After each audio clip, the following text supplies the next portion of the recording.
Heads up, you're totally getting Deadpool spoilers in today's podcast. And welcome to it, Monday, July 29th. I know we haven't done a lot of Monday podcasts recently, but this movie and some other things to touch on. I'll leave the movie and the spoiler things for the second half of today's episode. Good to have you here. Those quick things I want to hit before that. Maumee has said we're sorry about the ordinance, which is good. I guess not. They're strong, but not so strong that they can't be humble and recognize a mistake. I did not see how they hope to find a solution for that mistake. Hopefully it's where many hands make less weight, and like I did that math last week, maybe we can find a way for everybody to chip in somewhere between $500 and $1,000 over the course of 20 years and get this thing taken care of. I actually saw my first Trapped in Maumee sign yesterday when I was going to Fallen Timbers for the second time, and it'll be my third time in a week on Thursday to go see Trap. I get what it was trying to convey, but are you trapped if you had no intent? The only people who are trapped are the people who had intention of leaving soon. In fact, there was one gentleman reported today in the Blade. He's like, I'm not going to not sell my home, so I'm going to pay the $12,000 and just take it out of the equity that I'm going to lose. I hope this thing finds a resolution.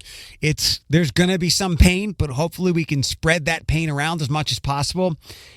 I also read that even though they got all the signatures to get the ordinance pulled back, to get that on the ballot for November with the Board of Elections, I read somewhere that that's unlikely to happen. Now, I don't know what that reason was, or if there's just not enough time, because I know the people getting the signatures said if not this year, then next year.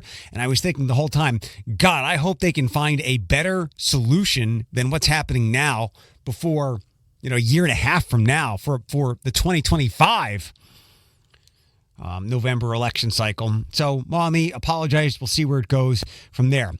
This week is tax-free shopping weekend. It's actually a whole week. I think it goes from tomorrow through the 8th. All the usual suspects are out there, but there's one addition, at least as far as I can tell, that has kind of a quirk and a half to it. Restaurants are included this year.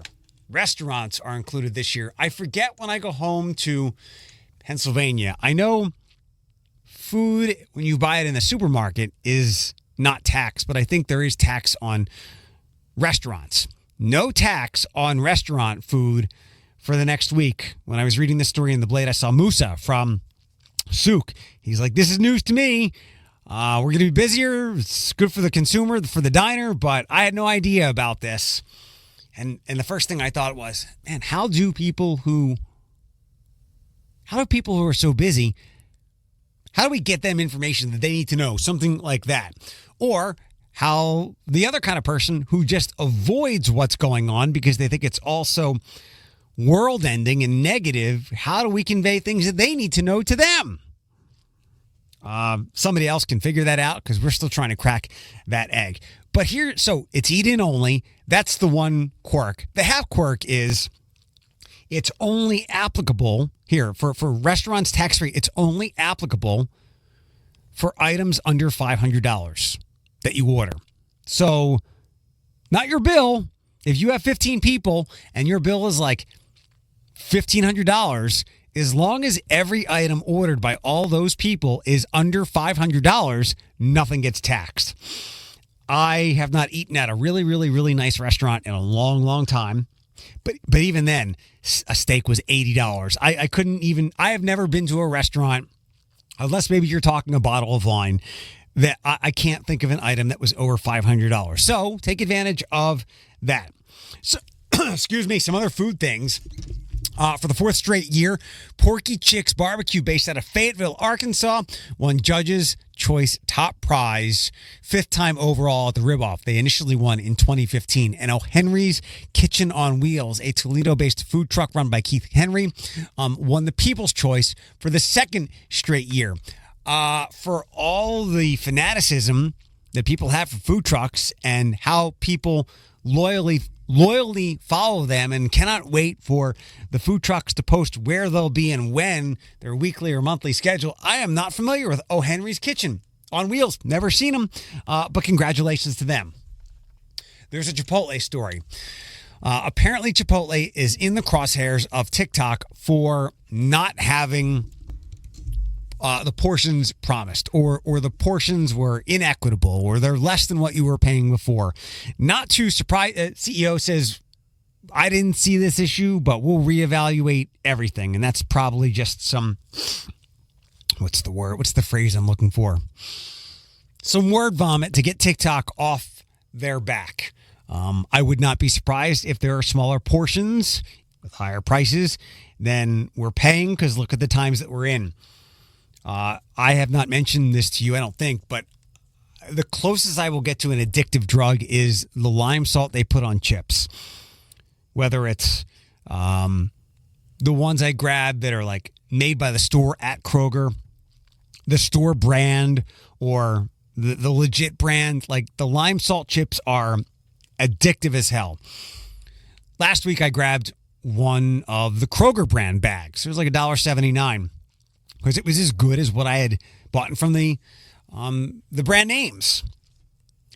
I felt the bag. I was like, "Come on, man! This is like a third full. There's a lot of air in here." And I know, like, it's $1.79. You get what you pay for. But this is like two snack machine size bags of chips in here. So absolutely not. So I put it back. I don't know about the portions at Chipotle, and unsurprisingly, people were being videoed while they were making the customers' meals to shame them, to catch them, whatever it is. And again, those workers said they felt dehumanized, and maybe they were scrimping on food. But I think we're going to have a pretty easy solution for this before too long. In the same way, like, I know McDonald's is one. You order at the kiosks, and let's see, the McDonald's around the corner from here on Glendale, on Dale and Byrne, and then the McDonald's on Central and McCord, is that? Or Central and Holland, Sylvania. Central and Holland, Sylvania. Those are the two most recent McDonald's I've been in. And you order at a kiosk, and there's like no registers, or if there is, there's just one. Most of the people are working in the back, and then you see your food, the number up, and they come bring it out to you, or you snatch it there. Don't worry about portions being misallocated anytime soon, because in the same way that kiosks have taken jobs and repositioned employees, those employees' jobs will soon be taken, because I believe you can't have necessarily AI make food, but you can have robots do it. And then you'll have to take a video of a robot portioning out your food that you believe you paid X amount of dollars for, and you should get this much. It'll all be static and equal then, because a robot will be doing it, and a robot is much less likely to make mistakes when it comes to something like this. So yeah, those jobs are going to go away maybe much faster than you realize. All right, Deadpool things. I think I mentioned on the podcast, $160 million was the prediction that it was going to make at the box office. I thought that was a little conservative. Maybe it's because I was unable to escape the marketing from Ryan Reynolds and Hugh Jackman since they announced this when they were sitting on that couch a couple of years ago. And I think there was a song playing, and people tried to read their lips to see what the plot was going to be about. I knew that this thing was going to take a grip on pop culture. And as I suspected, the marketing of it, what those two did, like being on Kimmel for 25 minutes, interviewing one another last week, it was going to take over everything. They were going to grasp pop culture and not let it out of that vice grip. So it made $205 million. That's a little bit more than I thought it would. I thought it might get into the 180s or 190s, but $205 million. That's not adjusted for inflation.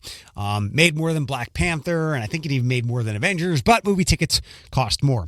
I went on Thursday night. I went yesterday again with a friend. Yesterday when I went, I think I was we went to a 1040 show at Fallen Timbers. I think I was in a showing where people had already seen it. Because when the jokes and cameos hit, it was barely audible surprises. Much different on Thursday night in a mostly packed theater. Although oddly, so bigger theater than we went to go see Longlegs. But as far as how full it was, Longlegs was more full than the theater we were seeing Deadpool in. Now, granted, Deadpool was also on like 7 screens, or at least a numerous amount of screens. So that made a little bit of sense. Again, spoiler things on the way. My favorite part of it was a lot of it. In fact, I smiled for 2 hours straight. It was the most exhilarating movie experience I've had since going to see Top Gun. I'll be honest, going to see recent Marvel movies, Ant-Man and the Marvels, it felt like a chore. I didn't find them horrific, like where I wanted to walk out of them. But as I had mentioned to friends, like what we had from 2008 up through Endgame, no genre, no brand, no nothing might ever be able to replicate that. And if you saw yesterday's news, maybe it's a bit of desperation or they're going to the well once too often, but I'll get back to that in a second. I enjoyed the hell out of the movie. It was 2 hours of smiling. The beginning of the movie, first half an hour, my face began to hurt from smiling and laughing so hard. All the jokes hit for me. There's just Ryan Reynolds' superpower is finding an infinite amount of ways to use the F word and to come up with the most overtly disgusting but still hilarious sexual jokes. And they all hit, as opposed to Thor: Love and Thunder, where Taika Waititi's second crack at Thor was far too silly. And by the middle of that, I was like, okay, this is the same beat of the same joke, and it's just not hitting. Totally different with Ryan Reynolds. He can make them all work, and this has nothing to do with my decade-long crush on him. My favorite part was all the different Wolverines, because I am familiar with all of them. There was the brown and yellow fighting Hulk. I prefer that costume. There was Old Man Logan, who pulled out the shotgun, which is one of the great graphic novels of the last 20 years. There was the Age of Apocalypse, like the completely rabid Wolverine, all disheveled, missing a hand. There was Tiny Wolverine, like actual comic book size Wolverine. In the comics, he's a small guy. That's why there was criticism of Hugh Jackman 20-some years ago. He's too tall to be Wolverine. And the one that I didn't really see coming was Cavalrine, who was dressed like some Wolverine action figures I've seen. The jeans wife beater, massively huge, and working on a bike. So I loved all those different Wolverines. To that point, there had been 2 rumors that had stuck with me in addition to the rumored cameos. One was people fan casting Henry Cavill being the next Wolverine. And I was like, he might be too old for where they want to go with wherever X-Men go next. And there were no X-Men announcements this weekend. I think Hugh Jackman has at least 2 more movies in him. He was so good, there's no reason to step away now. The age thing doesn't even matter, especially if you saw him in the final scenes of the movie. His DNA is working well for him. There was always the whispers of Henry Cavill joining the MCU and never went anywhere. Similarly, sometime within the last year and a half, there were rumors, they didn't last very long, that Chris Evans had re-signed with Marvel. Those really never went anywhere. I think he kind of hand-waved them away. Well, apparently those were both true, because obviously I've spoken of Henry Cavill, and Chris Evans showed up, and I read a review going into Deadpool that it was a goodbye, a kiss goodbye, a drowning of the Foxverse. All the X-Men movies, Fantastic Fours, whatever the heck else fit into that. So when the cloaked figure showed up to see Deadpool and Wolverine in the Void, and I was like, oh, that's a red, white, and blue kind of hand wrapping. There's no way it's going to be the Captain America character. Instead, it was not. And the end credit scene was perfect, because I want to remember it's so weird to see like Goody Two-Shoes, Captain America, Chris Evans in other roles where he's cursing his brains out. So let's hope he is still with Marvel and he didn't have just a one-off for that. I thought for sure when he put the mask on, the theater would erupt. And maybe since it's 80% of the way through the movie, people were just exhausted. But I thought that there would be an eruption when he put the Wolverine mask on. The other thing I noticed when we went on Thursday night was there were a lot of people. When I say a lot, I could look around the theater and see people. I saw them sitting down. Plenty of people there alone. We had an empty seat next to our friend who came with us. And I was like, I'll just sit down there, one row down. That was somebody's seat. There were a lot of people there at the theater alone. So they followed my thinking, both ways of thinking. One, go to the movies alone. Enjoy it. It's not like when you go out to the rib-off or to have a meal where you're having a conversation during these things. The whole idea is to not talk during the movies. So go alone. The other thing is, if you are so excited and frantic for a movie, unless you can just completely disconnect, and that's really hard for everybody who's got email on their phone and things like that, and you need to be online, most of us do for work. Unless you can completely put your phone down and stay off the internet, you can't avoid spoilers. So if you really want to see it that bad, a lot of us want to talk about it. And this is nothing that I haven't said before. A lot of us want to talk about it, and we talk with our friends online. So it's on you to avoid those, unfortunately. Again, if you want to see it that badly and having it spoiled will hurt you that much, you got to find a way to put it in your schedule. And there was a lot of spoilers. So much so, Chris Evans, Channing Tatum, who got his wish to finally play Gambit, not in a full movie, but he had a pretty good chunk of scenes in this. Jennifer Garner, the rumors were there that she'd come back. There's a great Ben Affleck joke. And I will say that I was utterly surprised that Wesley Snipes was back and that they made the joke that there's only one blade. And there's only ever going to be one blade. A crack at how the Mahershala Ali movie, the Mahershala Ali blade, has not been able to get off the ground. It's been a cluster ever since it was announced maybe 3 years ago. Yeah, I think it was 3 years ago now when he was announced, because he had a verbal cameo in the Eternals in 2022. Was it 21 or 22 when he was announced? Anyway, but I was totally stunned and shocked. Like, I did not have that one coming at all. And if you didn't know, Ryan Reynolds and Wesley Snipes did not get along during the Blade movie. Like, I think they hated one another. Ryan said Wesley was a method actor. He respected that. And I guess as Snipes was in his method acting, Ryan's cracks and quips didn't go over real well. And I read a story sometime in the wake of the movie coming out. I don't know if this was a recent quote or not, but Wesley was like, yeah, Ryan and I just don't like his brand of humor. Whether that's in an isolated thing or whatever, it was phenomenal to see Wesley Snipes, and you can bring him back black. You can bring him back black as Blade again often, because those movies are really overlooked. He was the first black Marvel superhero, not Black Panther. Also last week, or also in a few weeks ago, there were rumors that Robert Downey Jr. was coming back. But as who? And I think there was actually a rumor that didn't have really any legs at all, that he was going to play Dr. Doom. And that was dismissed pretty quickly. Well, apparently that was false. I guess lukewarm is what I have read for the response of Robert Downey Jr. coming back. And I am happy to see that the Russos are coming back, because I have liked some of the movies that they've done. Did they do the Chris Evans, Ryan Gosling one? I know they did the Extraction movies, which I like. They do these action movies really, really well. They're responsible for most of, let's see, 1, 2, 3, 4. They did 4 of the first 20-some movies. And even now, those 4 are still in the top 8 or 10.